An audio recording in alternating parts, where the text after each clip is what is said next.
Up on the bridge, Captain's Yeoman Bill Norberg is working an all-nighter. I was working my shift on the bridge at night. And it was a 12 to 4 o'clock in the morning shift. And I was out on the port wing of the bridge.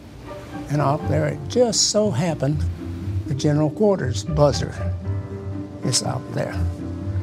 And I kind of nodded off, and my head was leaning back, and it hit that buzzer. And the thing went off. And of course, that means everybody jump out of your sacks, get your clothes on, get to your battle stations.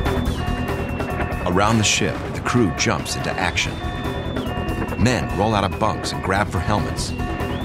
Crews ready their guns. But the skies remain quiet. Soon word spreads that this is a false alarm, and everyone aboard ship wants to know who triggered it. And I heard somebody say, I don't know who it was, but he had a pea coat on. And that was me. And I took off, and nobody caught me, thank goodness. Because, you know, sleeping on duty isn't the best thing you can do in time of war.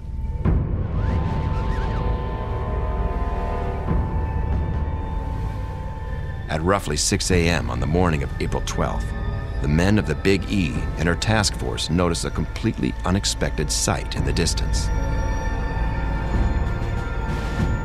I walked out from the comm shack on the walkway, and I looked over there, and I couldn't believe my eyes. The surprise vessel is friendly.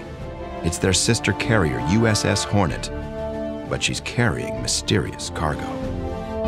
There was something wrong with Hornet's silhouette.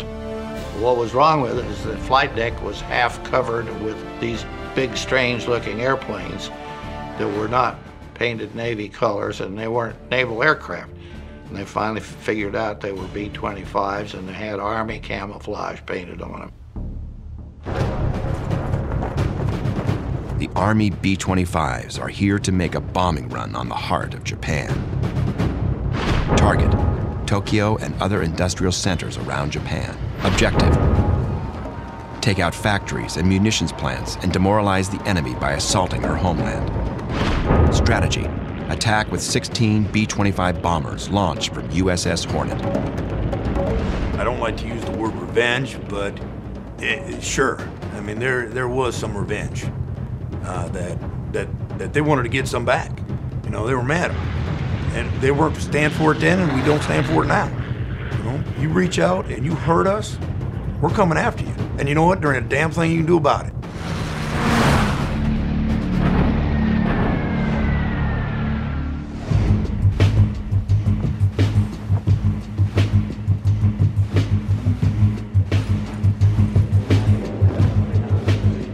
Army Air Corps Lieutenant Colonel James Doolittle has agreed to lead the daring mission.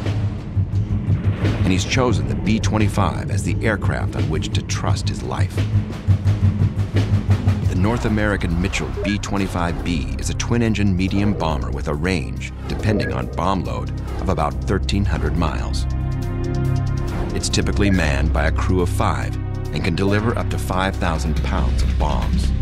While other bombers have more range and power, the B-25's modest wingspan of 67 feet 7 inches will allow USS Hornet to fit more bombers on its flight deck.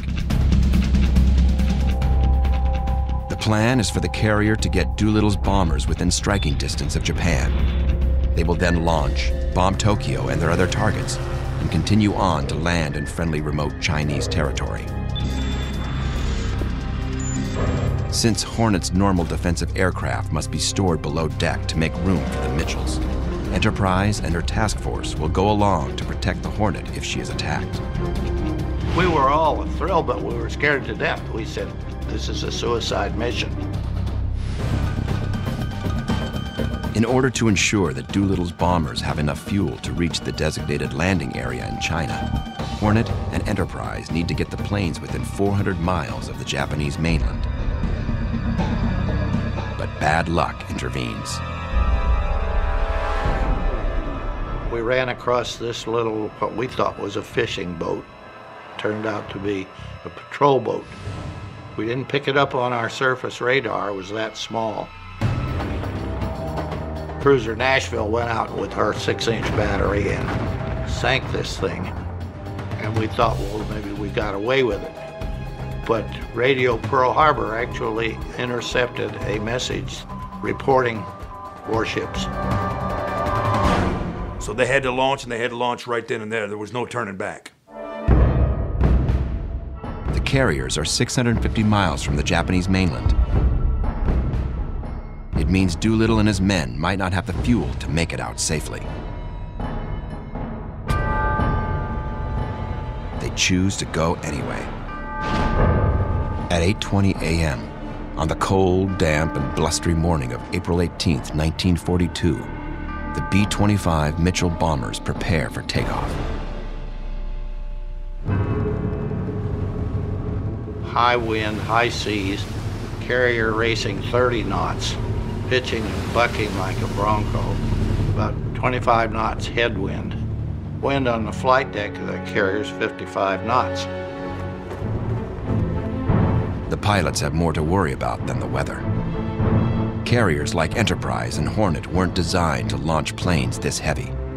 And this is the first time a B-25 has attempted to take off from a carrier in combat. That aircraft wasn't designed to be taken off in an aircraft carrier, so they really had to get as much wind over the deck as possible, because wind over the deck translates to flying speed off the angle.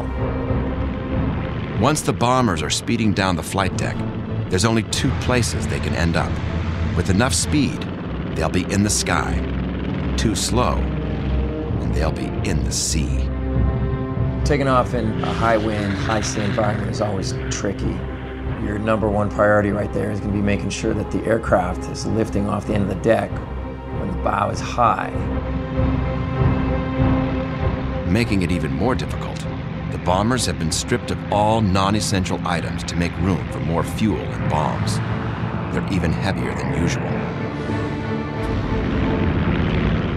Colonel Doolittle himself is the first to go. You got all these aircraft stacked up on the flight deck, so the first guys to take off have the least amount of runway. Doolittle's bomber struggles off the deck, but manages to stay airborne.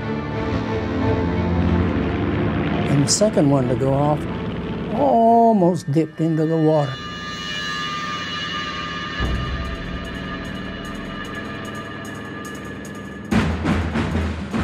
And if I recall, there was one more plane that almost went in the drink. But all 16 of them got on their way.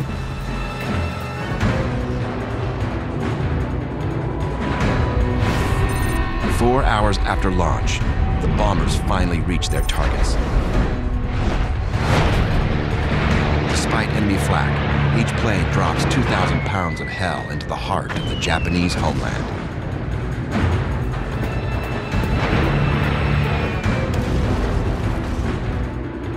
They then turn toward the Chinese coast and their designated landing area. But as the last drops of fuel funnel from the bombers' tanks, most of Doolittle's air crews have no choice but to bail out or crash land.